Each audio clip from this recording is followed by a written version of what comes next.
our business is like, we literally have an AI that makes outbound calls, text, emails. Like, it's kind of a replacement to a salesperson in your room. But kind of the initial question, especially, look, I know you're building everything on AI right now, and it's like, there's this general question, I think, that goes through the back of a lot of entrepreneurs' minds right now, which is everyone gonna be okay with this? Like, are people really gonna accept like interacting and engaging with AI? And I'd say that from the standpoint of just like the sales room, right? And what we found out is, honestly, it's shocking that the answer is yes. The main thing that we do, of course, is the calling component, right? And you're talking to an AI. Common question that I hear so much when we're engaging during like discovery, bringing somebody new on, is like, well, what happens if somebody thinks it's an AI? And the truth is, nobody cares. On average, our average phone call, the good, bad, and the ugly, is a minute long. Welcome to another episode of The Human Code. I'm here with my good friend, Jarod Bowersett. And Jarod and I we've been talking for a good bit before this, so I know we're going to have a great conversation today. Jarod, I absolutely appreciate you taking the time to talk with us this afternoon. But the first question I got for you is, whatever got you interested in the intersection of humanity and technology? Well, I've always loved humanity, thank God. Yeah. I have also loved technology as well for a long time. Quite by accident, I guess, is the main place to go. I guess kind of the origin on all of this is where I have spent a career, and that's really in the sales space, business development. A little bit about my background is, I've basically spent the last 15 years building sales teams and sales strategies, and worked in high-ticket sales environments too, where like we'd have big deals, right? $25 million, $50 million deals at a time. They take years to close, all the above. But what I liked so much about like doing those things was the messiness of like the sales process and figuring out how to make something out of nothing, and how, quite honestly, just by doing like religious grunt work, you can fake a lot of the sales things that we're taught that are really good for you to do. Like, you go listen to like the Chris Vosses of the world. It sounds amazing, right? Like, I'm not, and by the way, he's great. And he's talking deep negotiation strategies, and nothing that he's saying is, in my opinion, wrong. But it's like, what doesn't get talked enough about in all of these like these big corporate circles is like, now, like, really what sales is just like following up with somebody like 500 times. And I was like, that is it. Like, truly, it's just like the most unsexy thing. So when I kind of figured that out for myself, I was like, oh, I'm not the smartest guy, right? I was like, I can do this. And then I figured out that, oh, I can actually also teach people how to do this too. And, I found some fulfillment and some joy from giving back to others and like teaching sales practices. And anyway, that kind of coalesced into a lot of different things. But when we started to build our current business, it really was a simple framework of like, hey, we can just basically take all of these learning experiences, map them into whatever sales room or sales style that we need to for our customer, and apply the principles of what I've learned and what my cohorts around me have learned.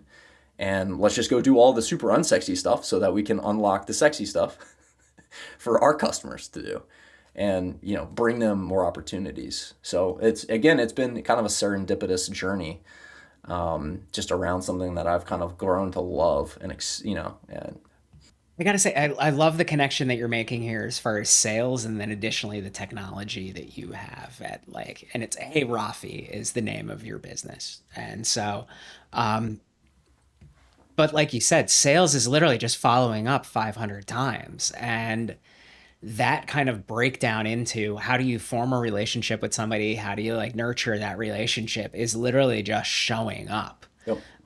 And that is, I also hate to, dwindle it down to being just that, but it is. I Yeah. mean, like we do business with people, especially when you're talking about like high ticket deals. Yep. There is, it's always a human decision maker that comes into play. And then it has to be something more than like what's on the website or what's there, but like who is the team that's actually going to stand behind that product and behind what you're doing. So I think that's really cool to hear about what you've got going on.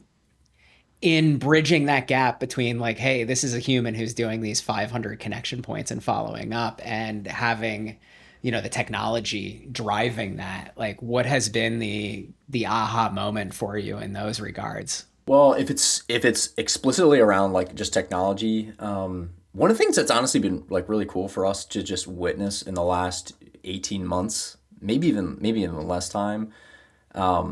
And I should say some context, right? Like our business is like we literally have an AI that makes outbound calls, text, emails. Like it's kind of a replacement to a salesperson in your room. Think about it that way. Yeah.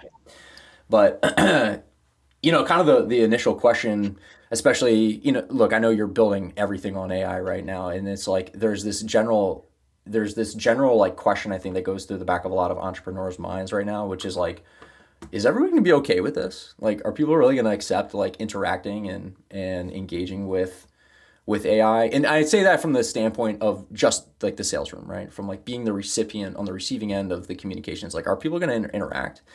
And what we found out is honestly, it's shocking that the answer is yes.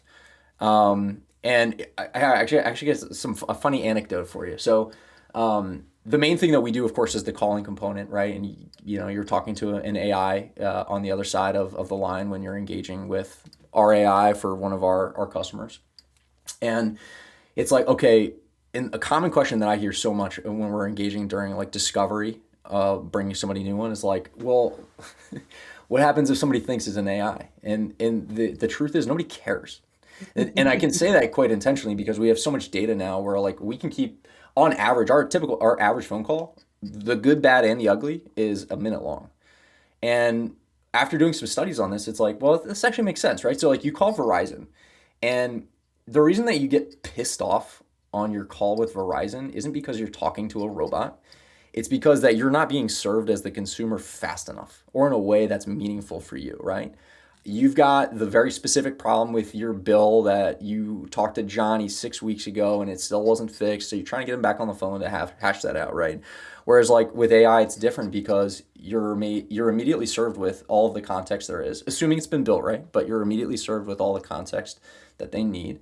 They can handle any question in any order at any speed, and they can take you through the full conversation relatively quickly, right? There's no stall. There's no, hey, press 5 to be connected to this department or 4 to be connected to this department. And so what we've found is like people will like, even if they know it's an AI, they'll just stick it out. They'll just answer the questions. Yes, no, no problem, right? We can just quickly, I call it adjudication, right? But it's like really we Yeah, just yeah. get them from point A to point B within the call flow relatively quickly, which is great from a sales perspective because you're doing qualification in flight. You do it relatively quickly, and then let's give time back to our customers or our users or the salespeople that are involved to just do the relationship building stuff, right? Have this sort of conversation more, right? Where we can just be friends and make connection. People And still I want think to buy that's people. it is kind of funny because it does change the paradigm of how like I look at having conversations like this. Like, what is the important thing that we need to engage with Yeah. when we have people on the call or going about? And it is, we can get all of the qualification stuff done beforehand. We can ask questions, we can have the questionnaires through, we can figure out pain points even before you go. But I Yeah. think you're right. Like, most people want to have something, they want their time back. And so what they're doing is they just want it handled effectively and efficiently. We've been talking to IVR systems for the last, what, like 50 years, Yeah. right? Like however long. And like, as long as it's a good experience, I don't care how it's going. Yeah. And I think we've all had AI experiences that have gone really bad, and we've had AI experiences that go really well. And like we're just at a point where people are figuring out how the technology can play. What has you most excited about the technology? Well, I mean, there's definitely a couple different trajectories. I think we can go with that. If I'm just speaking like specifically in our industry, is they like truly I believe this not because I am a salesperson but because it's just the way that we're going with the things that you can build with knowing basically nothing about building, especially technology. We are in an era where the people who can sell products and services the best will win, right? Like we had our like did you see the story, the guy that made $1 billion? No employees, all AI agents selling Ozempic. You see this? Selling Ozempic. I didn't Yeah. catch that part, but okay. Of course, there's a bunch of lawsuits, but we don't have to talk about that, right? But anyway, point is, right? Like all he did is he just figured out a like sales mechanics for his business, Yeah. figured out acquisition costs, and he just optimized it, and that's all he did. So, what's really cool though, I think your question is like, what's amazing about like what we're doing here is like for probably the first time ever, salespeople are maybe going to have to do less of the thing that I joked about of just having to follow up with people like relentlessly. And how amazing would like okay, I'll take your sales process for all. What if you had an entire day, 8 to 6 p.m. sorry, 8 a.m. to 6 p.m. that was filled with nothing but just like quality demo discovery calls over the full day. Like that would change your week, right? Yeah. Of new potential prospects, and we have that kind of in front of us in a lot of shape or form, and we can take all the really just ineffective things that most salespeople have to do, and the reason that we can create a good name for ourselves, the prospecting, the lead nurture, the follow-up, weaponize some technology to do all those things for us. We sit back in an armchair, get really lazy. Not to say we should, but and we can make 10x, 40x, 100x than what we used to. It's gonna be cool for the sales space, I think, and that's happening like already right now for a lot of reasons. The actual technology space, though, I love building. I love watching other people build amazing things. I love talking to people who are building amazing things. It's gonna be just a fun time just to hear about all the fun, intricate little tools that are being built. And I got a question for you. Yeah. Yeah. My partner and I got in a little bit of an argument, not a heated argument, but like a more like a friendly debate. Do you think micro SaaS vanishes? Like micro SaaS products, like all the stuff that you can get quickly from well, maybe not GitHub, and I'm not saying it's like open source, but products that you spend very little on, but they go for the masses. It's kind of fun. So I got a friend who he consults for top 10 banks, and basically he thinks that the SaaS marketplace is going to die. And I actually think the opposite. Okay. But I would say micro SaaS is probably the most vulnerable. For the one reason that I can literally jump into my agent and have it develop that micro SaaS almost immediately. And the challenge with micro SaaSes is that they're so niche for what they end up doing that they either get to that point where they're solving that one unique problem and that's what they do, right? Whereas like the larger SaaS platforms have a bit of heft to them in regards to the functionality that they have, but the real thing that they offer is a way to reliably store your data and a schema that that data goes into that makes it more usable for that node. So thinking of like how, QuickBooks does my financials because they're 100% there. I could build an invoicing system and a platform to do it, but I would miss out on all the other points of like the actual financial setup that's there. The CRM is the exact same thing, which CRMs probably are a little bit more close to the edge of like what could be impacted because we all look at what's in our CRM and how we're working with the CRM a bit differently. So yeah, Hmm. I think SaaS plays themselves are still good. I think the model for how SaaS will be, the business model around it is going to be changing. The per seat licenses, like if you look at Atlassian, who does Jira and like some of the development tools, they announced for the first time ever a decline in the number of enterprise seats Yeah. that they sold. So like they're seeing a decline there. Whereas I think we'll get into more compute relationships around how the AI task, and like you're seeing that with Salesforce and Einstein around like how many things they accomplish. Microsoft also announced something similar. So I think we're going to see a transition from per seat license, monthly billing to like how much you can accomplish with some of these platforms as well. Yeah, that's a really good point. I tend to agree with you too. We still experiment around with like a usage based model for that exact reason. One of the things that we're leaning into is actually like that concept of like a usage model, but actually for distribution for us.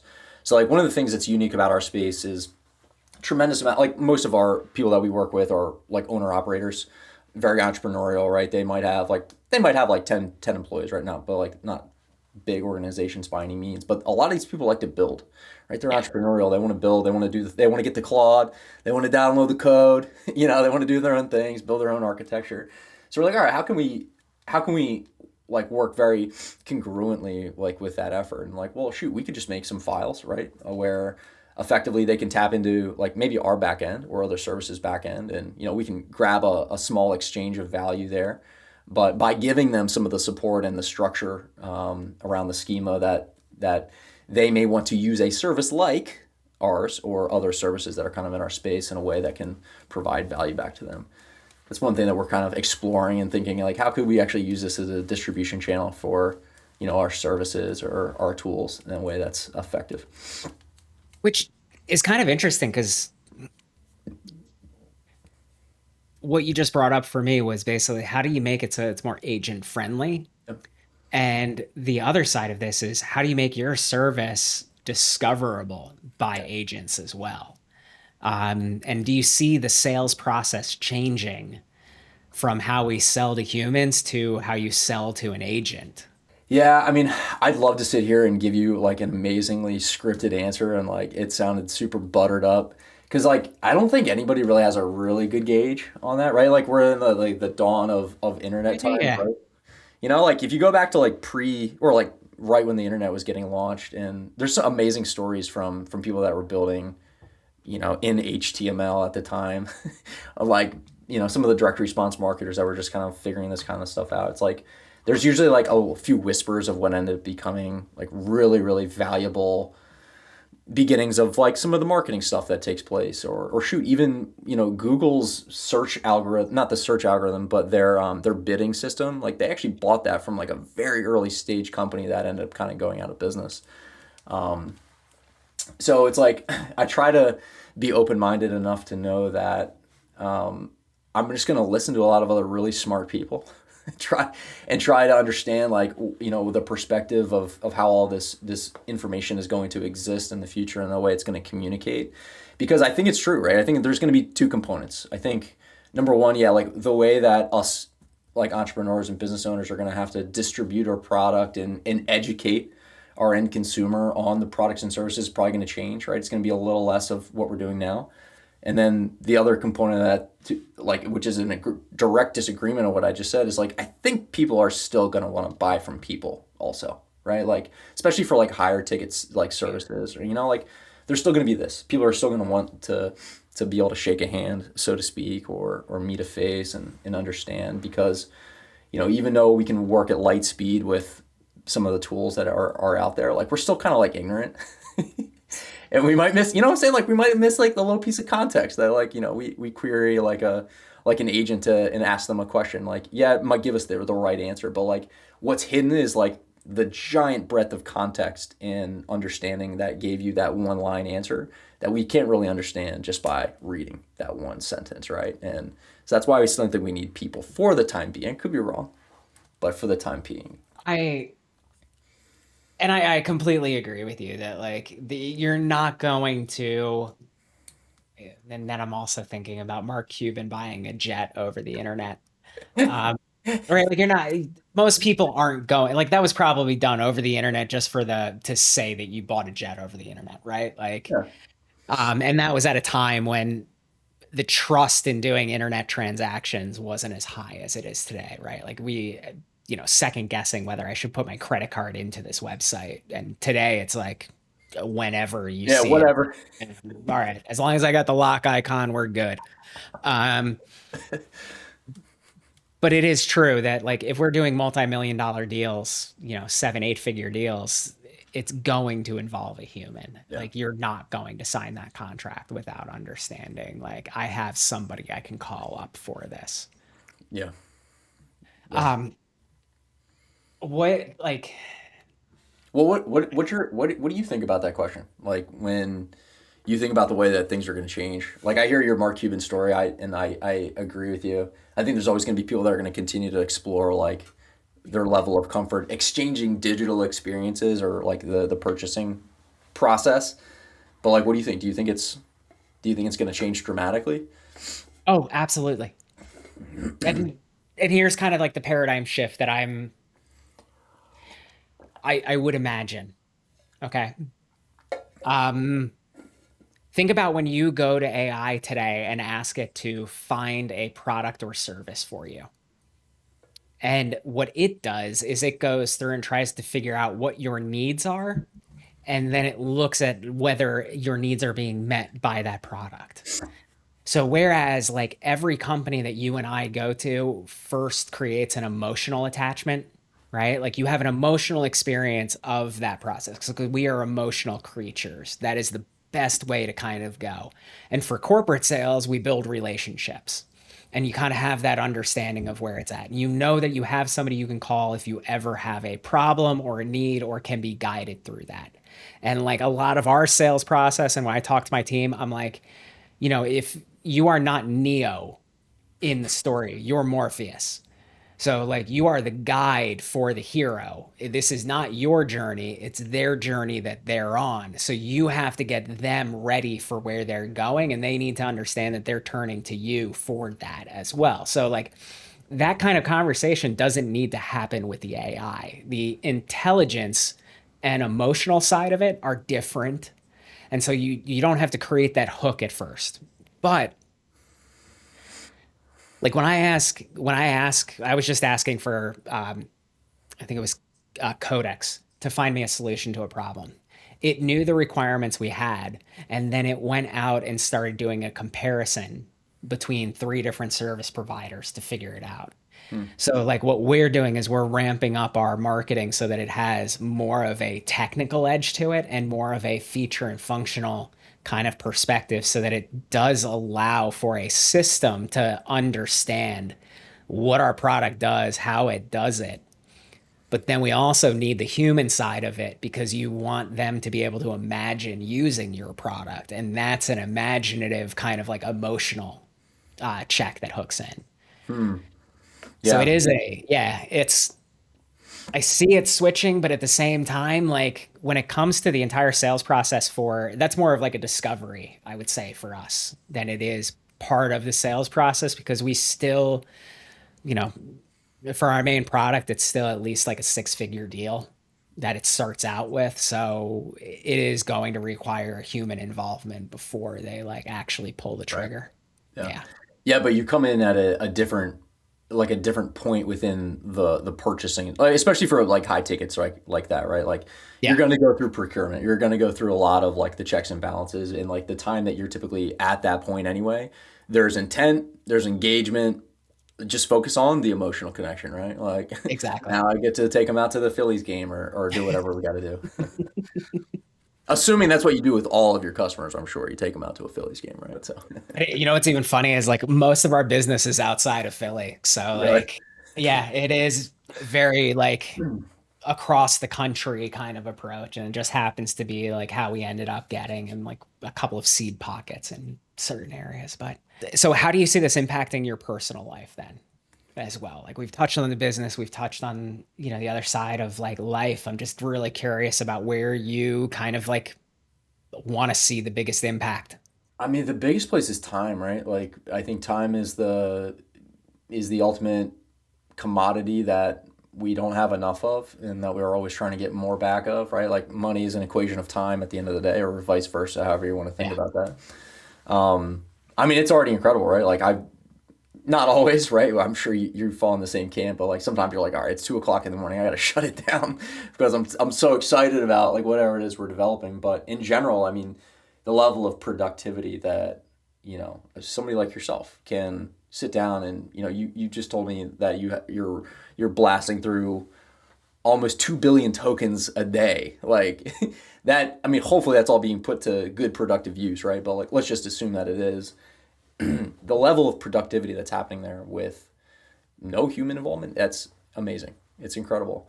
So, it's going to be time back with the family. It's going to be time back with the kids. It's going to be time to go do all the things that you want to do. And, assuming that you've got a good assuming I'm a good operator, a good business builder, a good leader, right? Like that also then directly correlates to ROI.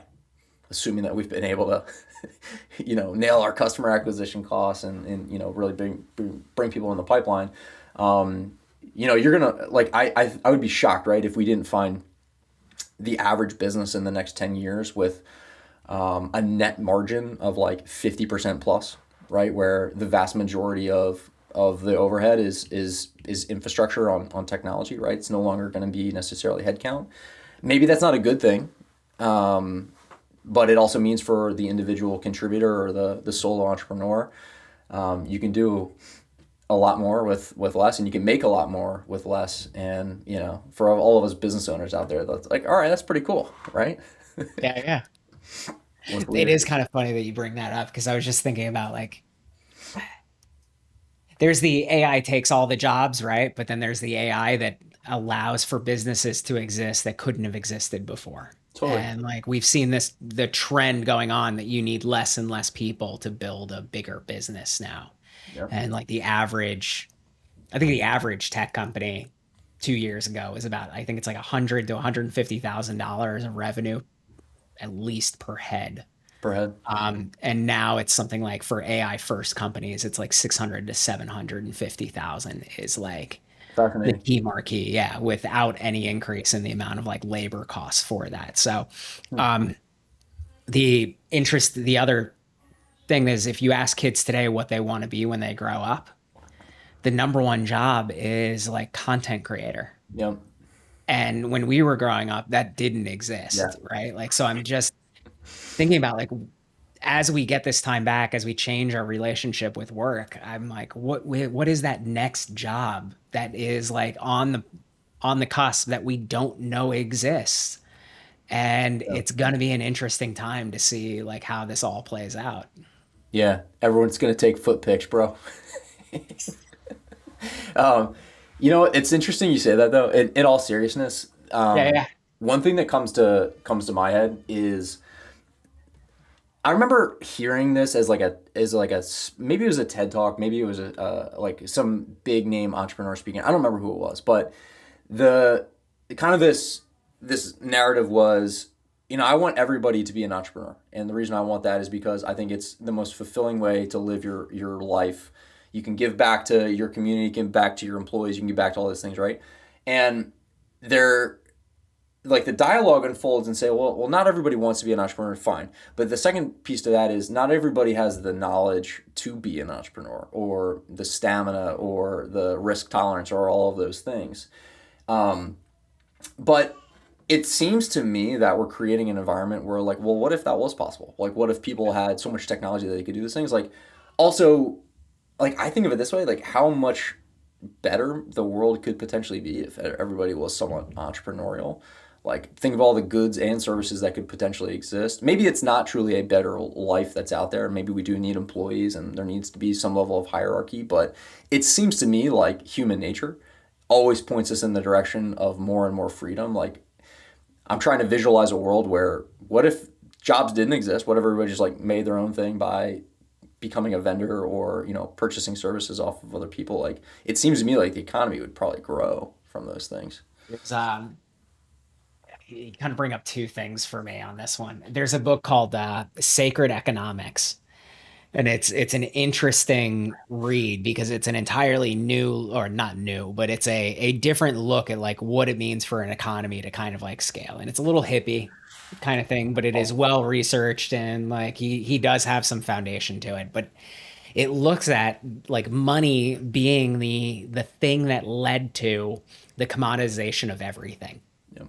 And so like it kind of pushes that into like that space, and that the true value of something is like the gift Hmm. and like the thing that is unique and the thing that is kind of there. And I've seen some other entrepreneurs talk about this now, is like if you start to commoditize intelligence, then and you can create a service industry that is basically commoditization of that it's the real world experiences that are unique that Hmm. end up being incredibly valuable. And then the second side of this was actually that concept of how do you start to create like those unique experiences around it. And oh, and third, A lot. coming into like how before we really went into the whole office worker space, right? Like people had multiple jobs kind of thing, right? Like they were a farmer during the day and they also might have done something else. And that's why you see like Ben Franklin is, an inventor or something, something, something. Like there's 18 jobs that he kind of had.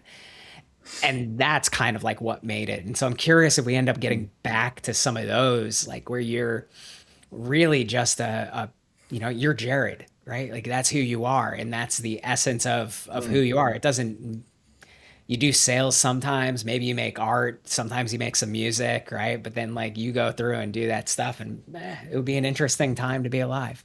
Yeah, what if this is all just a big way that's leading us to this world where we're all just going to be farmers again? We're all just going to have a cabin in the woods and we're going to have chickens and we're going to grow our own crops. Be super interesting. Oh man, Jarod, I gotta say, it's been a lot of fun having you on the show today and like just having this conversation. I really appreciate it. Is there anything that you'd like to leave the audience with before we close out? Anything I want to leave the audience with, be curious. Dude, that is fantastic, man. Awesome. And once again, thank you so much. Yeah, brother. Thanks for having me.